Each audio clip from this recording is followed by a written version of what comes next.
گایز چطورین بچه ها؟ امروز اومدیم با یه ویدیوی ناراحتی آموزشی. دوستان الان که مدرسه ها یه روز فقط مونده و فکر کنم دیگه نتونیم زیادتر ویدیو بگیریم.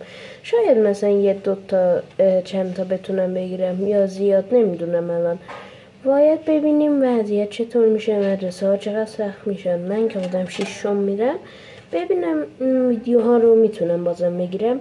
الان اینکه تا کنته خودم رو میخوام آشنا کنم که تو خیلی از کانال دیدیم منو، تو اینه میخوام آشنا کنم که اسمم تاها بود، جلیلی بود شهرتم، که اینم تاها کن دستی ترین کانال من بود.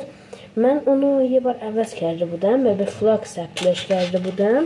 بعد فلاکس گفتم نه، تاها کن دستی ترین کانالم باشه، چون من و پسر خالم الچن یه کانال مشترک داریم به اسم مستر کند که اسم کانال من تاها کن بود، اسم اونم مستر بویه.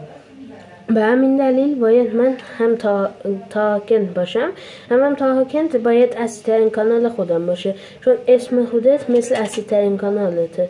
یا مثلا اصلا بهت یه لقب بذاره، مثلا الشن الان خودش به خودش لقب گذاشته مستر بوی، منم به خودم لقب گذاشتم فلاکس که خیلی خوبه، حتما ببینین. دوستتون دارم و فعلا خدا نگهدار.